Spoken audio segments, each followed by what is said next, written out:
Assalamualaikum warahmatullahi wabarakatuh. Halo semuanya. Perkenalkan saya Mediva Safitri dengan NIM 24042050 dari Program Studi Ilmu Administrasi Negara. Nah, pada kesempatan kali ini kita akan membahas sesuatu yang sangat menarik, yaitu bahasa tubuh sebagai bentuk komunikasi nonverbal. Mungkin selama ini kita lebih fokus pada apa yang kita ucapkan. Padahal ada komunikasi lain yang tanpa kata-kata tapi justru lebih kuat. Apa itu? Ya, komunikasi nonverbal. Komunikasi nonverbal itu apa saja? Mulai dari simbol, gerak tangan, sentuhan, gestur, intonasi suara, waktu, warna, hingga bahasa tubuh itu sendiri. Bahkan para ahli menyebutkan sebagai silent komunikator atau komunikator yang tidak bersuara, tapi seringkali bicara lebih keras daripada kata-kata kita. Nah, seberapa penting sih bahasa tubuh ini? Nah, mari kita lihat teori Albert Mehrabian, yang mana beliau mengatakan bahwa ketika seseorang mencoba memahami pesan kita, ada 3 hal yang diperhatikan.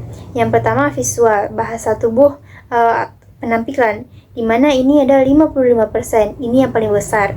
Yang kedua ada vokal, intonasi, nada suara, ini 38%. Yang ketiga, verbal atau kata-kata, ini hanya 7%. Nah, artinya apa? Manusia itu makhluk visual. Mereka lebih percaya pada apa yang mereka lihat daripada apa yang mereka dengar. Jadi, jangan heran kalau presentasi kita sudah bagus, tapi orang kurang percaya, ya bisa jadi bahasa tubuh kita belum mendukung. Contoh sederhana dalam kehidupan sehari-hari, yang pertama, simbol. Acungan jari tertentu di beberapa bulan kebelakangan bisa berarti dukungan politik ke satu kubu, tapi di kubu lain, simbol yang sama bisa dimaknai berbeda. Yang kedua, sentuhan. Sentuhan yang halus punya makna berbeda dengan sentuhan yang kasar. Yang ketiga, warna. Pakai baju warna kuning di komunitas Partai Kuning, Anda akan dipandang sebagai kawan. Akan tetapi, di komunitas lain bisa berbeda. Karl Lagerfeld, desainer terkenal dari Prancis, pernah berkata, keanggunan adalah sikap cara kita bergerak. Jadi, bahasa tubuh itu bukan hanya soal penampilan, tapi soal sikap dan cara kita membawa diri. Selanjutnya, kita akan membahas definisi body language itu sendiri. Nah, bahasa tubuh adalah seni mengekspresikan diri melalui gerakan anggota tubuh dan cara kita membawa diri. Ini adalah cara yang kuat dan seringkali tanpa kita sadari untuk mengomunikasikan emosi, pikiran, dan sikap kita tanpa kata-kata. Ada beberapa elemen dasar bahasa tubuh yang membuat seseorang terlihat elegan, anggun, berkarisma, dan berkelas. Yang pertama, postur tubuh. Ini adalah fondasi dari semua bahasa tubuh. Postur yang baik, tegap, bahu sedikit ditarik ke belakang, kepala tegak akan membuat kita lebih terlihat percaya diri dan penuh wibawa. Sebaliknya, postur tubuh yang bungkuk akan membuat kita terlihat malu, malas, dan tidak percaya diri. Postur tegak ini berlaku baik saat berdiri maupun duduk, jadi jangan pernah meremehkan kekuatan postur. Yang kedua, gerakan yang terarah. Bergemaklah dengan tujuan dan kendali.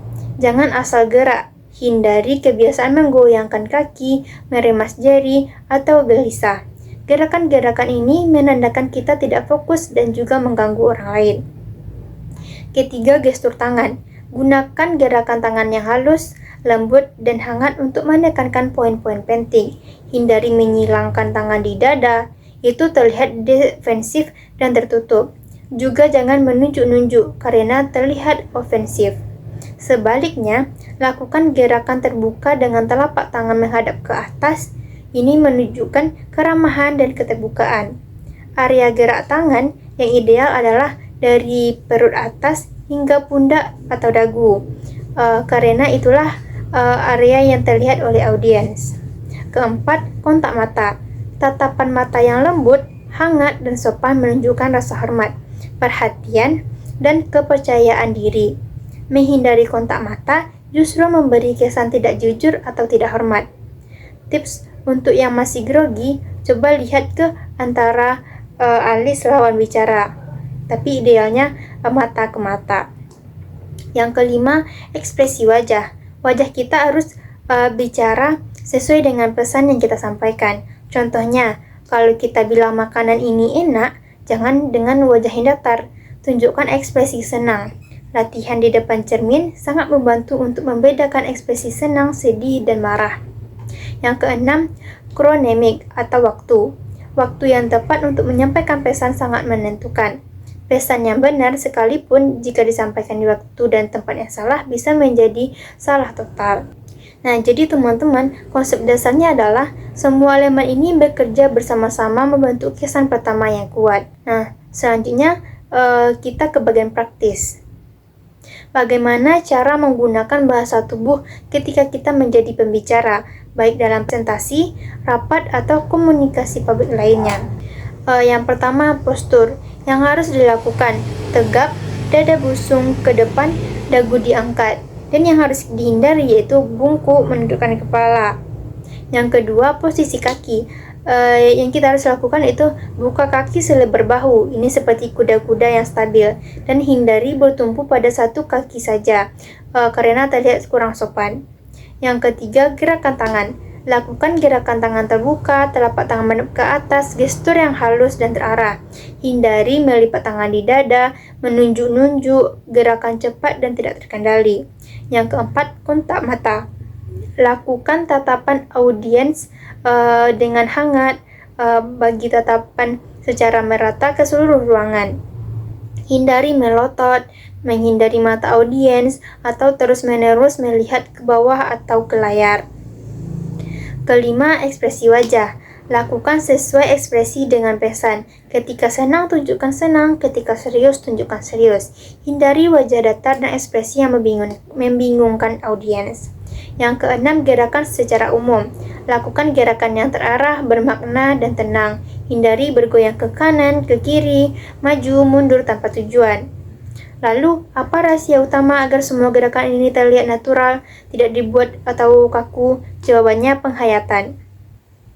Pahami betul pesan apa yang ingin Anda sampaikan. Resapi, hayati, maka secara otomatis tubuh Anda akan melakukan ekspresi, gestur, dan intonasi yang sesuai. Contohnya, ketika Anda benar-benar merasa senang, wajah dan tangan akan bergerak natural tanpa direncanakan.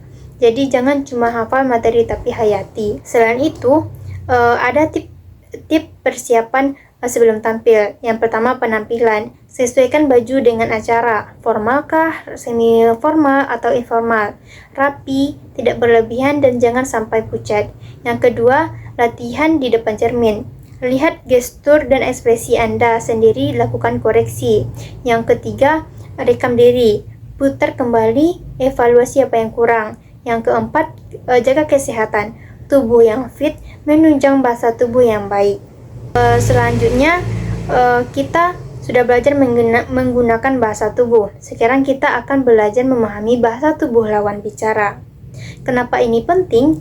Karena komunikasi itu bukan hanya tentang menyampaikan pesan, tetapi juga menerima dan memahami pesan dari lawan bicara. Dan seringkali apa yang tidak diucapkan justru itu lebih jujur daripada apa yang diucapkan. Bahasa tubuh lawan bicara adalah jendela menuju perasaan dan pikirannya. Yang pertama, perhatikan postur dan gerakannya. Apakah dia duduk atau berdiri tegak atau bungkuk? Tegak menandakan percaya diri. Bungkuk bisa menandakan kelelahan atau kurang percaya diri. Apakah gelisah, misalnya menggoyangkan kaki atau main-main pulpen? Itu tanda tidak fokus atau cemas. Yang kedua, ekspresi wajah. Apakah dia tersenyum hangat atau cemberut? Apakah alisnya berkerut?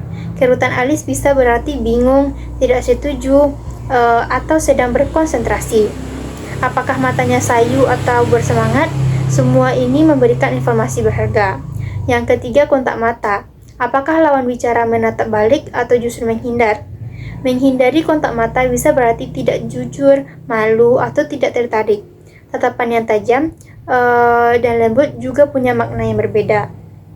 Keempat, gestur tangan. Apakah tangannya terbuka atau menyilang di dada? Apakah dia menunjuk-nunjuk? Itu bisa terlihat ofensif atau agresif. Yang kelima, perhatikan jarak dan ruang pribadi.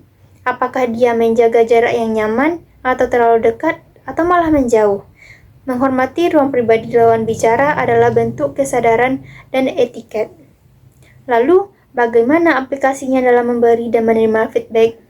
Ketika kita memberi feedback, perhatikan apakah lawan bicara terlihat defensif, misalnya tangan menyilang, badan menjauh. Maka respon yang tepat adalah gunakan bahasa terbuka, fokus pada isu, dan sampaikan dengan tenang. Sebaliknya, ketika kita menerima feedback, jaga postur terbuka, anggukkan kepala, tatap mata memberi feedback, tunjukkan rasa hormat dengan dengar aktif, dan hindari bersikap membela diri. Untuk menggali lebih dalam pemahaman kita terhadap lawan bicara, gunakan pertanyaan-pertanyaan cerdas seperti berikut. Yang pertama itu close-ended, seperti kayak setuju nggak sama jadwal ini? Nah, itu tuh untuk jawaban cepat. Yang kedua ada open-ended, yang seperti gimana pendapat kamu tentang ide ini? Itu tuh untuk memancing diskusi. Yang ketiga ada Socratic, seperti kalau sudah oke, kenapa masih ada yang bingung ya? Itu tuh untuk mengajak berpikir kritis. Nah, untuk kesimpulannya, menguasai bahasa tubuh diri sendiri dan memahami bahasa tubuh orang lain bukanlah tentang menampilkan pertunjukan atau menjadikan seseorang yang bukan diri kita. Sebaliknya, ini adalah cara untuk memperkuat keanggunan, karisma, dan kredibilitas yang sudah melekat dalam diri kita masing-masing. Setiap gerakan, setiap tatapan, setiap sikap adalah bait dalam puisi kehadiran kita. Dan ketika kita menyatukan semua elemen ini dalam kesadaran penuh, kita akan menciptakan narasi yang menarik tentang kelas dan karisma. Nah, oke teman-teman, itu dia pembahasan lengkap kita tentang bahasa tubuh, mulai dari pentingnya, konsep dasarnya, cara menggunakannya, hingga cara memahami lawan bicara. Nah, semoga bermanfaat. Terima kasih. Assalamualaikum warahmatullahi wabarakatuh.